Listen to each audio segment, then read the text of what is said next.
उनका स्वागत है।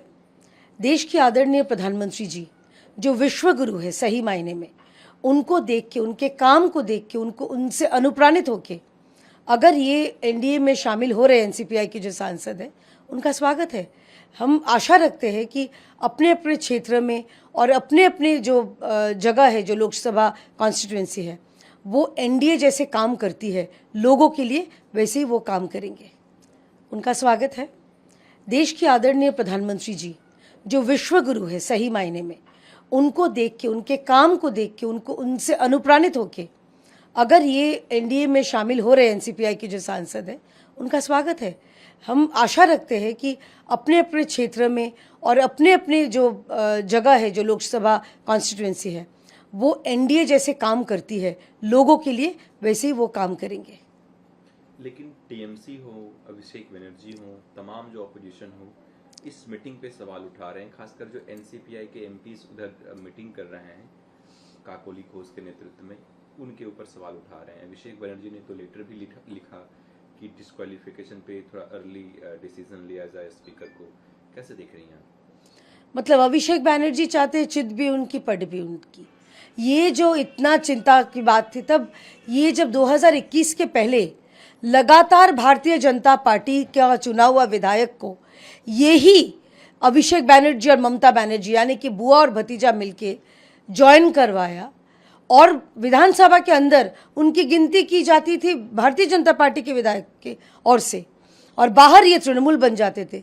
ये कहाँ था इनका ये जो कॉन्शियसनेस, कहाँ था इनका सच झूठ सही गलत, कहाँ था? एंटी डिफेक्शन तक लागू नहीं करने दिए तब उनके टाइम पे जो अध्यक्ष महोदय थे वो। और ये जो है, जो सांसद है, इनको बोल रहे कि अनलॉफुल, अनकॉन्स्टिट्यूशनल। किस एंगल से? अभिषेक बनर्जी और महुआ मोइत्रो को थोड़ा सा कॉन्स्टिट्यूशन और एक बार पढ़ लेना चाहिए, क्योंकि इनके खिलाफ एंटी डिफेक्शन लगता नहीं है। 20 सांसद बाहर आ गए हैं, एनसीपीआई ज्वाइन कर लिए हैं। अगर उनके मन में ममता बनर्जी को छोड़ के, बुआ भतीजा को छोड़ के, भ्रष्टाचार को छोड़ के, अगर उनके मन में जो देश को आगे बढ़ाने वाली जो नेतृत्व है, उनके साथ शामिल होने का इनके दिल में इच्छा है, तो प्रॉब्लम क्या है? प्रॉब्लम ये है कि इन लोग सिर्फ और सिर्फ ममता बनर्जी और Abhishek Banerjee vote to vote और नोट टू नोट पॉलिटिक्स में भरोसा रखते हैं। इसीलिए अभी पश्चिम बंगाल में ममता बनर्जी बोले असली तृणमूल में हूँ, मृत तृणमूल है वो, और यहाँ पर ऋत तृणमूल है। एक तरफ मृत तृणमूल, एक तरफ ऋत तृणमूल, और ममता बनर्जी को भी बोलना पड़ रहा है असली तृणमूल। अरे तृणमूल पार्टी क्या है? कार्यकर्ताओं से कोई पार्टी बनती है, विधायक से पार्टी बनती है, सांसद से पार्टी बनती है। आपके पास ना है कार्यकर्ता, ना है विधायक, ना है सांसद, तो आप अपने आप को असली मत कहिए, क्योंकि 2026 में लगातार 2 बार हारने के बाद अब वर्तमान मुख्यमंत्री से प्राक्तन मुख्यमंत्री यानी कि एक्स सीएम आप बन चुकी है। मैम, जो सेवाश्रय मेडिकल रिलीफ जो कैंप था, उसमें जो अनियमितता सामने आई है, उसको लेकर के सीएम स्ट्रिक्ट एक्शन लेने की बात कर रहे हैं। आप कैसे देख रही हैं अभिषेक बनर्जी के ऊपर?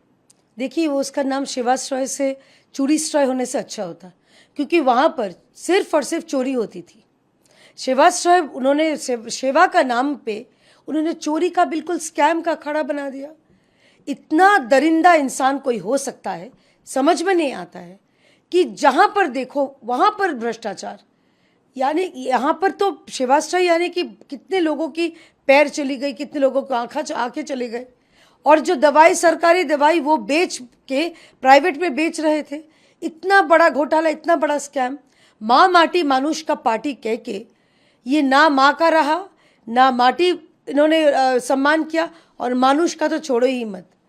मानुष को तो इन्होंने बस एकदम वोट और वोट का एकदम जरिया बना के रखा था।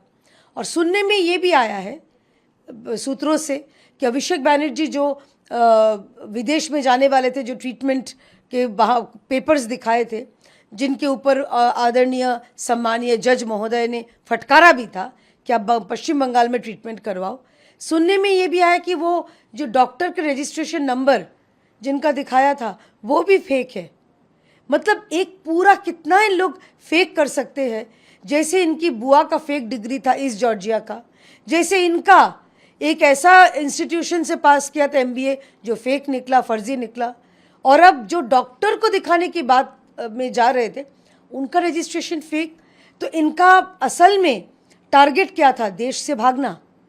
चौकन्ने दे के ये जो एजेंसीज है उनको बार बार बुला रहे हैं, उनको चकमा दे के वो देश से भागना चाहते थे क्या? ये तो सवाल दिल में उठ रहा है। एंटी पे हो सकता है पार्लियामेंट में, और जो नीट प्रोटेस्ट के दौरान जो FIR हुए थे आसाम में, बिहार में, हालांकि बंगाल में अभी उसे वापस लेना बाकी है, आसाम बिहार में वापस लिया जाएगा, बंगाल में भी बाकी है, कैसे देखना? देखिए, जो छात्र है उनका जो भावना है उन पर ठेस तो पहुंचा था। छात्र निकले थे प्रोटेस्ट के लिए, लेकिन जो छात्र के आड़ में वो देश विरोधी काम कर रहे थे, जो सिक्योरिटी पर्सनल्स पे उन पे लाठी का वार कर रहे थे, जो आंदोलन की आड़ में सरकारी संपत्ति तहस नहस कर रहे थे और प्रदेश को वो तहस नहस करने पर रकस करने का जिनके दिल में इच्छा थी, वो कैसे छात्र हो गए? तो छात्र जो है वाकई में जो जेन्युइन छात्र हैं, जो डिसीजन असम की सरकार या बिहार की सरकार ने लिया है, वो उनका अपना निजी सिद्धांत है। लेकिन जो एंटी नेशनल्स है उनके खिलाफ पश्चिम बंगाल सरकार जैसे बहुत सख्त कदम उठाई है, और इनको छोड़ने का कोई भी मतलब इच्छा पश्चिम बंगाल सरकार की तो नहीं है, क्योंकि हमारे आदरणीय मुख्यमंत्री जी बोल चुके हैं कि इनको ऐसा सबक सिखाएंगे कि भविष्य में कभी भी आंदोलन के आड़ में देश को या प्रदेश को तहस नहस करने की सपने भी नहीं सोचे। ये जो उन्होंने कहा है बयान, इसका स्वागत करते हैं। ठीक है। तो CM शुवेंदु अधिकारी दिल्ली का दौरा कर सकते हैं। खबर ये है कि वो NCPI के जो 20 MPs हैं उनसे मिलेंगे, उनका BJP में मर्जर की बात हो रही है। देखिए, ये तो जब होगा या जो निर्णय लिया जाएगा उसके ऊपर है, लेकिन जो NCPI में जो सांसद है वो देश के प्रधानमंत्री से उनका नेतृत्व में काम करना चाहते हैं, NDA में शामिल हुए हैं, और उन्होंने वो चाहते हैं कि जो भ्रष्टाचारी पश्चिम बंगाल में तृणमूल कांग्रेस बुआ भतीजे की पार्टी था, उनसे नाता तोड़ के जो वाकई में देश को आगे बढ़ाने वाले की पार्टी है, यानी कि भारतीय जनता पार्टी या NDA सरकार, इसमें शामिल हो रहे हैं। तो इसमें गलत क्या है?